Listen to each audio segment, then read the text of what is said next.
At my last count, I think you and I have been nearly married 2 or 3 times on screen, but it's never happened. Okay, Make this happen, Eric. we have to make this happen. I think we're up to at least 3.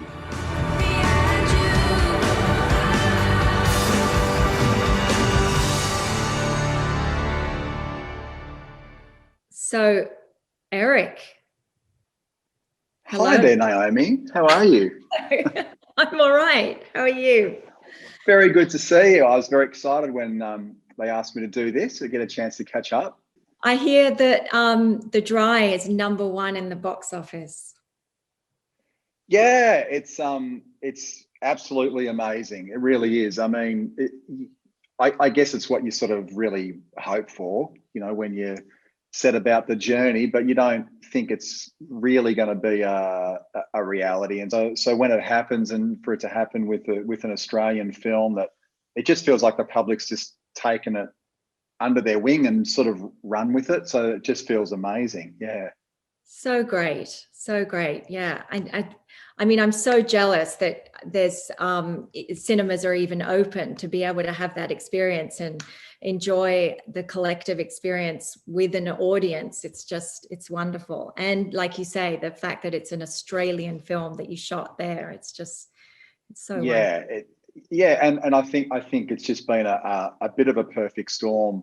We were meant to come out a couple times during the year and sort of held off, and we've just landed in the most fortuitous place where we're not up against a million American blockbusters, and there's a bit of fresh air, and Australians seem to be just dying to get back to that experience. So we've really benefited, and I'm hoping we can handball onto you, and you guys can have the same sort of experience. Yeah, I'm sure. Yeah, well, let's hope we get the same luck. We open next week, and I'm excited for the same reasons as you. Just having got the chance to go back to Australia and work there with 2 of my greatest friends producing the film and telling this beautiful story about an Australian family and how they go through something quite tragic and awful, and how they're managed to repair the wounds, at least psychologically speaking. Sam is just a wonderful character to have played, and I got so close to her through the course of filming and the lead up to it.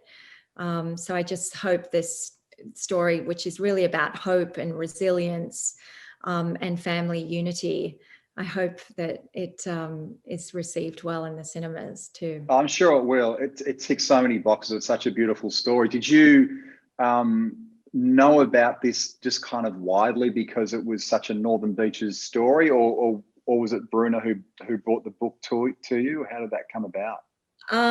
Well, actually, because I left Australia, unlike you, I left and hadn't lived there for many years. So it was there somewhere in my distant memory, but I wasn't super close to it. And I just remember reading the book on a Sunday morning in bed with the kiddos, and just being completely drawn in by these powerful images of this bird and this and the kids doing these bizarre things and super cute. And my kids would, like, oh, this is so sweet. They were drawn into, and then we went back and read the book cover to cover, and I just was struck by how powerful this story was about how they came together and repaired themselves, and I instantly felt that it had cinematic potential because of the magic of this bird that it brought into the family and the healing.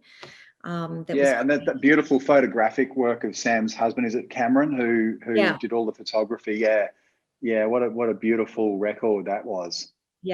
Cameron Bloom. They're a really wonderful family. And now The Dry, you have a spectacular cast. Some of the cast are first-time players as well, I hear. A lot of the young cast. Which is one always of them I know. Which one? Phoebe Betancourt. Of course. Right. Her mum and I are great friends. Yeah. No, BB did a fantastic job. And as you know, when you get young actors on a set, I don't know about you, I find it so exciting. And I'm as excited about what they don't know as I am about what they're about to do. And I always find that it's very energizing. I remember the last Australian film I did was Romulus, My Father, and young Cody Schmidt-McPhee, who was just the most delightful young kid. And just watching him adapt to filming and the set and how they progress. I didn't have, because the storyline, physical scenes with the young cast, but got to see their work and see them all through the edit and so forth and in rehearsal. But yeah, I love it. I love that energy and that sort of naivety that comes with the young actors and watching their progress, and particularly, then just watching their careers as to what happens next and so forth. I'm sure you've had a similar experience. Yeah, I mean, working with kids all the time, you're just blown away by how they naturally just fall into it. And yeah, certainly on this film, on Penguin Bloom, we had 3 gorgeous little kids that had never acted before, and they were just, Glendon actually empowered them with improvisation the whole time as much as possible, which was great, because it sort of just added to the chaos, that the family playing family scenes one after the other, and just having each other talk all over each other, and just making it as truthful as possible. That's always a good feeling, isn't it? Because I really think it comes down to the director in that instance. And obviously with Glendon, he was super relaxed with that as an idea, as a concept. And I always feel like it's so relaxing for you as the adult actor when that's embraced and they've kind of like they've got that under control. Yes. And then there's always that added help that you're using your own accent for improvisation. So it's not so bad, is it? Oh, let's talk about that. I've always felt that there should be like a 20% penalty reduction on any actor going for an award who is not having to do an accent. Oh my God. How do you go with the accent? I find it still, no matter how much practice I've had, it's so hard. I feel mixed about it. I mean, I yearn to be able to talk in my own accent. Yeah. But I've just been beaten with a stick for so many years that you don't know any different. So every time I go to work, part of that process becomes about getting back into that space. And because I live here, it's like I have to work at it in advance, and then sort of I have this kind of like schedule that I work up towards, right? Yeah. But it is so relaxing. I found it so relaxing. The thing that annoys me the most about it, I've got to say, is that the overall frustration that supposedly there are no Australians in the world in cinema. Right. Like I remember reading written up about, and like you meet Australians everywhere now. Do you have an Australian film that especially impacted you as a actor, that tapped into some of your youthful memories? Or Mad Max, Naomi, for me. Oh yeah. And it was a huge combination of factors, and I think a lot of it was just timing. I was Mad Max, the first one came out in 1977, I think, so I was 9 years old, so I probably didn't see it till I was about 10. Young boy in suburban Melbourne who loved cars, like that was just too much. That was just the most incredible impact, I think.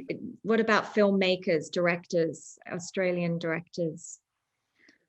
Yeah, I mean, I think Peter Weir really. Yes, I was just going to say. Yeah, really incredible. But obviously, what Kennedy Miller did was just, unbelievable. Yeah. How about you? Picnic in Hanging Rock. That's definitely something that I remember having a huge effect on me. And Peter Weir also, Walkabout. Amazing. Yeah, great filmmakers from Australia, and so many new ones as well coming up that I want to work with. Yeah, it's hard to sort of keep track of everyone, and all their journeys are really interesting too. And sometimes I wonder, are we more likely to work with them in Australia, or are we more likely to work with them once they're kind of on the juggernaut in the American system? It's really interesting. So Naomi, without giving anything away to the audience, and full respect to all of our previous co-stars, at my last count, I think you and I have been nearly married 2 or 3 times on screen, but it's never happened. Okay, make this happen, Eric. We have to make this happen. I think we're up to at least 3. So I don't know how this hasn't happened, but I'm not getting any younger. And so if it's going to happen on screen, Naomi, it has to change now. Yeah. Well, I'm gonna make sure it happens. We have to do that. We have to put a marriage or something up there on screen. Yeah, I can't believe we haven't worked together. I've been wanting to work with you for forever. So fingers crossed. Yeah. All right. Well, good luck. Good luck with the film. Thank you, and hope that yours continues on in the cinemas, thriving. It's so great. Thank you so much. Yeah, look forward to seeing you in the flesh. All right, take care. Okay. See you, Naomi. Okay. Bye. So you've heard some stories about me. Tell me your secrets. You think you're gonna get the truth in a town like this?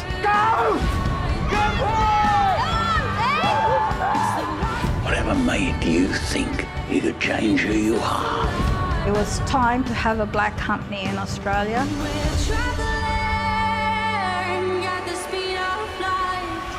I'm here.